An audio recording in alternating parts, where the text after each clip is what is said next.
Hello student, मैं Shiv Kumar Yadav Shiv DP learning पर आपका स्वागत करता हूँ। इस समय हम लोग वर्ग, वर्गमूल एवं घनमूल का चैप्टर पढ़ रहे हैं। इस चैप्टर का यह दूसरा लेक्चर है। पहले लेक्चर में हम लोगों ने वर्ग एवं वर्गमूल की परिभाषा को समझा था। उसके बाद हमने वर्गमूल कितनी विधियों से निकाला जाता है यह भी समझा था। तो पता चला था कि वर्गमूल 2 विधियों से निकाला जाता है। पहली विधि क्या होती है? गुणनखंड विधि, जिसको मैंने पहले वीडियो लेक्चर में समझाया है। दूसरी विधि क्या थी? भाग विधि, जिसे मैं आज समझाऊंगा। तो भाग विधि से वर्गमूल कैसे ज्ञात किया जाता है, इस पर आज हमारी चर्चा होगी। यह विधि हम वर्गमूल निकालने के लिए तब यूज करते हैं जब नंबर थोड़ा बड़ा हो।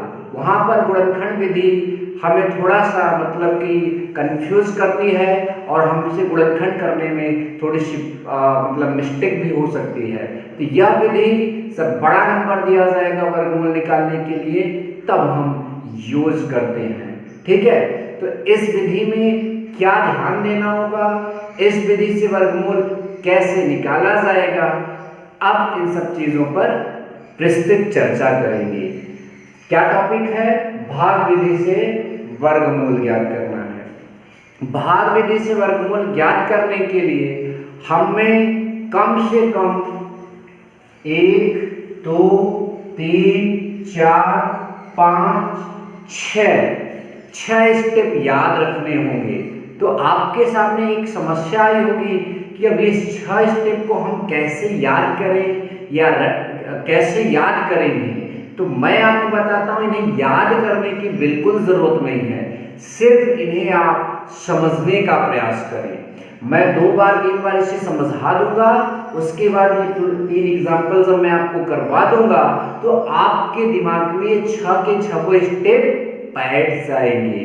तो चलिए पहले हम इन 6 स्टेप को समझ लेते हैं। ठीक, भाग विधि से वर्गमूल ज्ञात करने में पहला स्टेप क्या है? पहला स्टेप है दी गई संख्या की दाईं ओर से युग्म बनाते हैं। तो ध्यान दीजिए, जब भी किसी संख्या का वर्गमूल ज्ञात करना होगा, उस दी गई संख्या के दाईं ओर से क्या बनाएंगे? युग्म। युग्म का मतलब जोड़ा बनाएंगे। जिस भी संख्या का वर्गमूल ज्ञात करना है, सबसे पहले उस संख्या का दाहिनी ओर से हम युग्म बनाएंगे। द सेकेंड वन क्या है? तो सेकेंड वन या दूसरा वाला स्टेप जो है वो ये बोल रहा है कि बाईं ओर की युग्म, मतलब जब युग्म पहले स्टेप में बन जाएगा तो बोल रहा है बाईं ओर की युग्म या अंक को, कभी कभी पूरा युग्म नहीं बनता है, 8 अंक बच जाता है, वो एग्जाम्पल से हम जरूर क्लियर करेंगे। पहले नियम आप समझते रहे। ठीक है, बाईं ओर की युग्म रहे या अंक को ऐसी संख्या से भाग देते हैं जिसका वर्ग उस संख्या के युग्म के बराबर या कम हो। मतलब जो बाईं ओर का युग्म बना रहेगा या फिर जो संख्या रहेगी उसमें ऐसी संख्या से भाग देते हैं कि उसका वर्ग करें तो उस संख्या के बराबर आ जाए या फिर उससे कम रहे। यह आपको याद रखना होगा। ठीक है, अब ये थोड़ा कंफ्यूज कर रहा है, बट आप अभी सुनते जाइए, एग्जाम्पल में क्लियरिटी जरूर आएगी, ये मेरा आपसे वादा है। ठीक है, तो कम हो इस संख्या को भाग तथा भाजक के स्थान पर लिखते हैं। यहाँ यहाँ भागफल है, यहाँ भाग के बजाय क्या लिखना है? भाजक, भाग नहीं। तो इस संख्या को भाजक तथा भाग के स्थान पर लिखते हैं तथा शेषफल ज्ञात करते हैं। ठीक है, उतना करने के बाद जो संख्या हमने लिया था उसको भाजक के स्थान पर लिख देना है, भागफल के स्थान पर लिख देना है। भाग करने के बाद जो शेषफल आएगा उसे ज्ञात करते हैं। ठीक है, सेकंड नंबर में यही होगा। थर्ड स्टेप क्या है?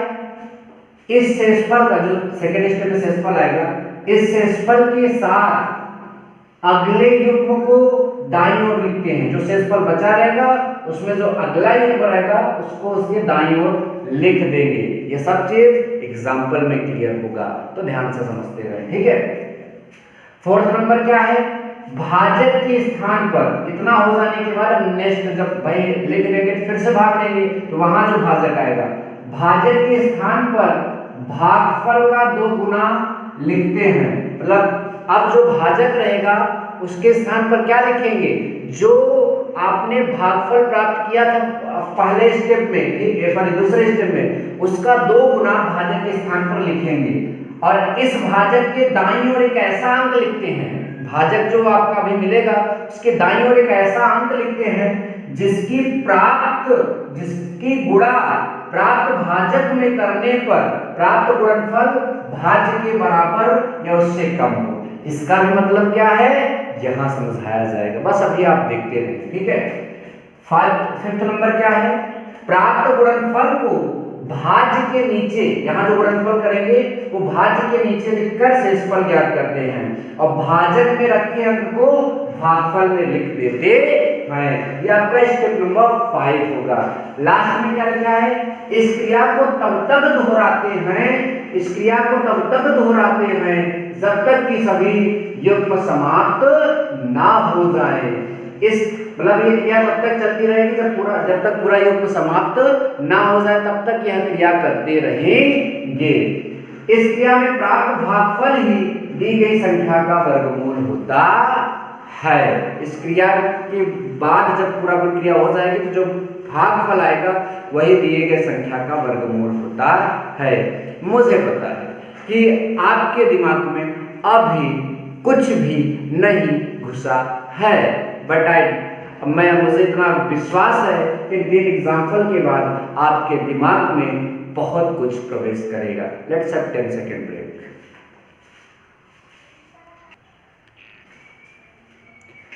तो चलिए, अब जब उदाहरण समझाए जाएंगे तो ये सारे रूल अपने आप क्लियर हो जाएगी।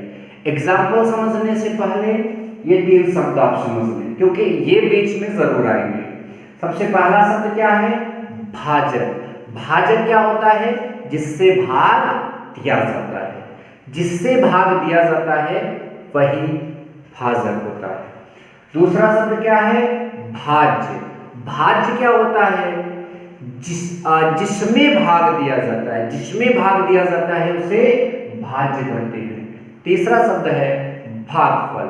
भागफल क्या होता है, भाग देने के बाद जितनी बार जाता है वो भागफल कहलाता है। तो 3 शब्द क्या थे, भाजक, भाज्य, भागफल।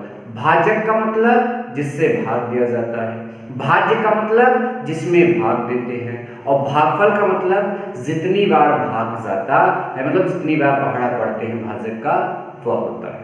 चलो, 1849 का अगर आपको वर्गमूल निकालना है वो भी भाग देने से, तो कैसे करेंगे। फर्स्ट स्टेप के अकॉर्डिंग क्या दिया गया, दी गई संख्या का दाईं ओर से युग्म बनाते हैं।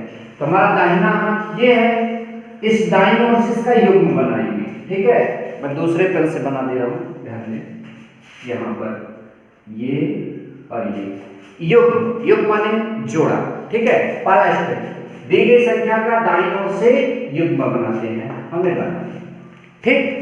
अब दूसरा स्टेप, बाईं ओर के युग्म, अब देखो ये बाईं ओर, ठीक है, बाईं ओर की युग्म या अंक, यहाँ पे युग्म है, यहाँ अंक नहीं है, यहाँ केवल युग्म है, को ऐसी संख्या से भाग देते हैं जिसका वर्ग उस संख्या की युग्म के बराबर या कम हो। मतलब इसमें ऐसी संख्या से भाग दीजिए कि उसका अगर वर्ग कर दें तो इससे कम रहे या फिर इसके बराबर। अगर हम 3 लेते हैं, 3 से अगर इसमें भाग देते हैं तो 3 का वर्ग करिए, कितना आएगा 9, इससे कम है। 4 पकड़ लीजिए, 4 का वर्ग करेंगे, 4 से अगर इसमें आप भाग देंगे तो 4 का वर्ग करेंगे, कितना आएगा 16, इससे कम ही है। 5 भी चेक कर लेते हैं, 5 से आप भाग दीजिए इसमें तो 5 कवर करना पड़ेगा, 5 कवर कितना होता है 25, तो किससे ज्यादा हो गया, तो 5 नहीं बल्कि संख्या क्या होगी 4। आप यहाँ पर लिखें, ठीक है। क्या कहा था, बाईं ओर के युग्म या अंक को ऐसी संख्या से भाग देते हैं जिसका वर्ग, मतलब इसका वर्ग करेंगे उस संख्या या युग्म के बराबर हो, इस संख्या या युग्म के बराबर हो। 4 का वर्ग 16 है जो कि इसके बराबर नहीं है, और अगर बराबर नहीं है तो क्या हो, कम हो। 4 का 16 इससे कम है, इतना कम हो गया, ठीक है। इस संख्या को भाजक, ठीक है, जिस संख्या को हमने पकड़ा उसको भाजक यहाँ पर तथा भागफल के स्थान पर लिखते हैं, तो भागफल यहाँ लिखा जाएगा, यहाँ लिख देते हैं, तथा शेषफल ज्ञात करते हैं, ठीक है। तो 4 का आप वर्ग कर देंगे तो कितना आएगा 16। अब शेषफल ज्ञात करें, 18 में से 16 जाएगा कितना बचेगा आपका 2, ठीक है। ये स्टेप नंबर सेकंड था। स्टेप नंबर थर्ड में इस शेषफल के साथ अगले युग्म को दाईं ओर लिखते हैं, इस शेषफल के साथ अगला युग्म ये दाईं ओर लिखा जाएगा, तो हमने यहाँ पर लिख दिया, ठीक है। तो ये स्टेप भी हो गया। भाजक के स्थान पर भागफल का 2 गुना लिखिए तथा इस भाजक के दाईं ओर, पहले भाजक के स्थान, अब यहाँ जो भाजक आएगा इसके स्थान पर भागफल का 2 गुना, मतलब कि 4 और 4 कितना हो जाएगा 8, ठीक है। यहाँ 8 लिख दे या फिर इसी 4 को उसमें क्या कर दे, जोड़ दे, तभी कितना आता है 8। यह आपने कर दिया, ठीक है। फिर उसके आगे आपको क्या करना है जरा ध्यान दें। तो भाजक के स्थान पर 2 गुना लिखते हैं। अब इस भाजक के दाईं ओर, इस भाजक के दाईं ओर ऐसा अंक लिखते हैं कि जिसकी गुणा, मतलब ऐसा अंक लिखें कि जिसकी गुणा प्राप्त भाजक में, जैसे 1 आपने लिखा तो 1 का गुणा इस भाजक में करने पर प्राप्त गुणनफल भाज्य, तो जिसमें भाग दे रहे हो उसके बराबर हो या फिर उससे कम हो। तो देखिए अगर हमने 1 लिख दिया तो 81 का मतलब कि 1 का गुणा 81 में करना पड़ेगा, तो उससे तो काफी कम है अभी, ठीक है। 2 लिखा तो 2 का गुणा 82 में करना पड़ेगा, 82 गुना होता है आपका 164, उससे काफी कम है अभी। 3 लिखा, ठीक है, तो 3 लिखा तो 83 का गुणा 3 में करना होगा, ठीक है, तो उसके बराबर पहुंच जाएगा, ठीक है। तो 3 लिखा तो जो आपने मतलब यहाँ 3 लिखा और 83 का गुणा अगर 3 बार करेंगे तो उसके बराबर पहुंच जाएगा, ठीक है। तो यहाँ पर हो गया, और आगे लिखा प्राप्त गुणनफल को भाज्य के नीचे लिख दें, तो 83 का गुणा 3 में करेंगे तो यही आएगा 249। इसके भाज्य के नीचे लिखकर शेषफल ज्ञात करते हैं, तो शेषफल तो यहाँ मिलेगा ही नहीं, ठीक है। और जो 3 यहाँ लिखा है उसको यहाँ तो लिखना ही पड़ेगा, तो शेष मतलब कि शेषफल ज्ञात करते हैं। भाजक में रखिए अंक को, जो भाजक में रखा गया अंक था उसको भागफल में लिखते हैं, हमने यहाँ पर लिख दिया, ठीक है। और फिर शेषफल ज्ञात करते हैं, तो यहाँ शेषफल मिला ही नहीं। आगे लिखा है इस क्रिया को तब तक करते हैं जब तक कि मतलब सभी युग्म समाप्त नहीं हो जाते। यहाँ तो यहाँ पहले ही समाप्त हो गया, सभी युग्म समाप्त होने पर हमें यहाँ कौन सा नंबर मिला 43, यही 1849 का क्या होगा वर्गमूल। मुझे पता है कि पहला एग्जाम्पल भी आपको कंफ्यूज कर दिया है, अभी 2 एग्जाम्पल बाकी हैं, आप उन्हें समझें। यह भाग विधि से वर्गमूल ज्ञात करना आपको जरूर समझ में आएगा। Let's have another 10 second break. चलिए अब दूसरा उदाहरण, हिम्मत ना हारे, आपको यह जरूर समझ में आएगा। जरूरत पड़ी तो एक बार और वीडियो देखिए, मेरा विश्वास है आपको जरूर समझ में आएगा। चलिए दूसरा एग्जाम्पल देखते हैं। अगर हमें 11449 का वर्गमूल ज्ञात करना है तो हम क्या करेंगे। पहला स्टेप आपको बिना बताए समझ में आया होगा कि दी गई संख्या के दाईं ओर से युग्म बनाते हैं, दाहिना वो है, इधर से आप युग्म बना दें, ये बन गया, ठीक है। युग्म बनने के बाद ये अंक शेष रह गया, तो इसका युग्म बनेगा नहीं, तो इसको आप ऐसे इसके ऊपर लाइन खींच सकते हैं, बट युग्म 2 ही चीजों का बना है, सॉरी 2 मतलब यहाँ 2 ही युग्म बने हैं, ठीक है। अब बाईं ओर के युग्म या अंक को, यहाँ तो युग्म है नहीं इस बार अंक, पिछली बार युग्म आया था, इस बार अंक आया, ये तो युग्म है, युग्म माने जोड़ा, ये तो जोड़ा में है नहीं, तो युग्म या अंक को ऐसे मतलब की संख्या से भाग देते हैं जिसका वर्ग इस युग्म या संख्या के बराबर हो या इससे कम, ये तो पता ही चल गया। दूसरा स्टेप इजी है। अब इसमें एक ऐसी संख्या से आप भाग दीजिए कि उसका वर्ग अगर आप करें तो इसके बराबर आए या फिर इससे कम आए। सबसे पहले नंबर आप स्टार्ट किससे करेंगे? 1 से। 1 का स्क्वायर करें तो 1 का स्क्वायर कितना होता है? 1। इसके बराबर आ गया, ठीक है। अब इसके बराबर आ गया तो फिर यही होगा। तो हम इसमें किससे भाग देने जा रहे हैं? 1 से। तो उसको हमने भाजक के स्थान पर लिखा। आगे लिखा भी है कि इस संख्या को जिससे आप भाग देंगे भाजक, तो भाजक के स्थान पर, तथा भागफल के स्थान पर लिखते हैं। तो हमने लिख दिया। तथा शेषफल क्या करते हैं? शेषफल जब मिलेगा तो इसका वर्ग कितना आया था? 1। 1 में से गया कैंसिल, ठीक है। अगला स्टेप यही था कि इस शेषफल के साथ, मतलब कि यहाँ इसके नीचे लिखने के बाद शेषफल क्या करते हैं? शेषफल मिला ही नहीं। शेषफल के साथ अगले युग्म को दाईं ओर लिखते हैं। तो शेषफल मिला ही नहीं, लेकिन अगला युग्म जो है वो दाईं ओर लिखा जाएगा। अगला युग्म आपका क्या है? 4, ठीक है। तो ये आपने लिख लिया। स्टेप 4 में भाजक के स्थान पर भागफल का 2 गुना लिखते हैं। यहाँ भाजक है, इसका 2 गुना, मतलब इसी को यहाँ आप अगर जोड़ लेंगे तो 1 1 2 हो जाएगा, तो 1 का 2 गुना 2 होता है, ठीक है। तो ये हमने यहाँ पर कर दिया। नाउ अब क्या करना है? लिख तो दिया। इस भाजक के, मतलब ये जो आया, इस भाजक के दाईं ओर ऐसा अंक लिखते हैं कि जिसकी गुणा प्राप्त भाजक में करने पर, मतलब यहाँ पर एक ऐसा अंक लिखे, 1 2 3 जो भी लिखना पड़े वो लिखिए, और जिसको यहाँ लिख रहे हो, अब ये प्राप्त, जैसे 1 लिख दिया तो भाजक कितना हो गया? 21। तो अब अगर 1 लिखा तो इस 1 का गुणा 21 में मतलब करने पर जो गुणा प्राप्त होगा वो भाज्य ये है, भाज्य के बराबर या उससे कम आएगा। अगर हमने यहाँ 1 लिखा तो 1 का गुणा 21 में करेंगे तो 21 आएगा, तो इसके बराबर आना चाहिए या इससे कम आया? ये तो उसके पार चला गया, तो फिर एक बार भी नहीं जाएगा। जब एक बार नहीं जाएगा तो कितनी बार जाएगा? 0 बार जाएगा, मतलब 0 बार। तो अब 0 लिखा तो 0 का पहाड़ा, मतलब इसका गुणा 0 में करेंगे तो 0 0 आ जाएगा। और जो यहाँ लिखोगे, ठीक है, ध्यान दीजिएगा, तो जो यहाँ लिखोगे वो यहाँ आपको जरूर लिखना है, ठीक है। उसके बाद इसको घटा दीजिए, तो ये आपने घटाया और फिर यहाँ पर आप 0 रखकर जोड़ दें तो कितना हो जाएगा? 20 ही रहेगा, ठीक है। अब फिर अगले युग्म को क्या लिखा है? इस क्रिया को तब तक दोहराते हैं, मतलब यहाँ से जो स्टेप चल रहे हैं इसको तब तक दोहराते हैं जब तक कि सभी युग्म समाप्त ना हो जाए। तब आप इसको उतार लीजिए, उतारने वाला प्रोसेस जो है, ठीक है। अब क्या प्रोसेस करना? फिर अब जैसे यहाँ पर आपने ये किया तो भाजक के स्थान पर, मतलब सॉरी दुगुना तो यहाँ नहीं होगा, इसको हमने जोड़ दिया। अब मतलब भाजक के स्थान पर दाईं ओर एक ऐसा अंक लिखिए, 1 लिखिए और इसका गुणा करिए, इससे कम है इससे ज्यादा है, 1 लिखेंगे तो 201 होगा। अब 201 का अगर आप इसमें गुणा करते हैं तो इससे कम, बहुत कम है, तो 201 बार नहीं बल्कि ज्यादा बढ़ जाएगा। 205 भी लेते हैं तो 200 को पढ़ा 5 बार अगर आप पढ़िए तो करीब 1000 आएगा, तो 1400 है। 7 बार कम से कम तो जाएगा क्योंकि 1400 है, ठीक है। 7 ले लिए, जो यहाँ लोगे वो यहाँ लिखना पड़ेगा, जो भाजक के साथ लोगे वही भागफल में लिखना पड़ेगा, ये बात ध्यान देना। और यहाँ जो अंक लोगे उसी का इसमें गुणा भी करना होगा। इन सभी लिखे गए नियमों का मतलब ही यही है, ध्यान दीजिए, ठीक है। अब 7 का 7 में गुणा करेंगे और 7 49 हासिल लगा 4, 7 का 0 करेंगे तो 0 बार और हासिल 4 का लिख दिया, 7 दूना 14। अब ये आपका समाप्त हो गया। तो मतलब ये क्रिया तब तक करते हैं जब तक सभी युग्म समाप्त न हो जाए। सभी युग्म समाप्त हो गया।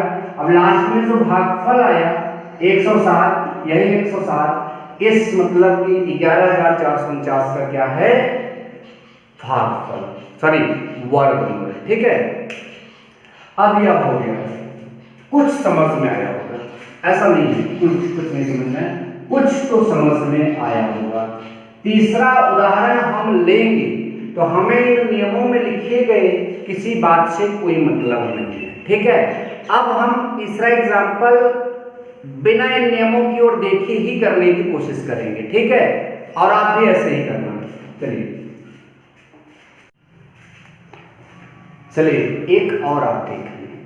यह एग्जाम्पल आप देखेंगे तो भाग विधि से वर्गमूल निकालना पूरी तरीके से क्लियर हो जाएगा। चलिए इसको देखिए, 1,94,481, ठीक है। वैसे ही जैसे अभी और तो एग्जाम्पल में किए थे वैसे में करना है। सबसे पहला काम इधर से आप युग्म बना दें, बन गया। फिर दूसरा काम क्या है, बाईं ओर में जो ये युग्म है इसमें ऐसी संख्या से भाग दें कि उस संख्या का अगर वर्ग करें इसके बराबर पहुंचे या फिर इससे कम पहुंचे। तो 5 का वर्ग करेंगे तो 25 हो जाएगा। तो 4 अगर हम 4 से भाग देते हैं, ठीक है, 4 से भाग देते हैं तो 4 का वर्ग करना पड़ेगा। 4 का वर्ग कितना होता है, 16, जो कि इससे कम है, या तो इससे कम है या तो इससे इसके बराबर, कम आया चल जाएगा, ठीक है। तो जिस संख्या का वर्ग करके यहाँ आपने लिखा है उस संख्या को आप यहाँ भाजक के स्थान पर लिख देंगे और साथ ही साथ भागफल के स्थान पर। उसके बाद आप इसमें से इसको घटा दीजिए, बचेगा कितना, 3। अब उसके बाद इसको भी यहाँ पर लिखकर जोड़ देते हैं। जो 2 गुना यहाँ पर एक बात कही गई थी ना कि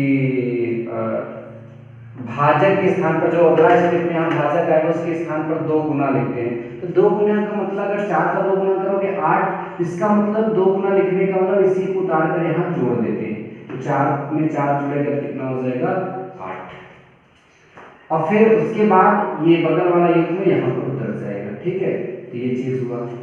अब इसके बगल एक ऐसा अंक रखते हैं, क्या उस अंक का अगर हम इसमें जैसे 1 रखेंगे तो कैसे हो जाएगा, तो उस 1 का गुणा अगर इसमें पढ़ें तो इसके बराबर है इससे कम।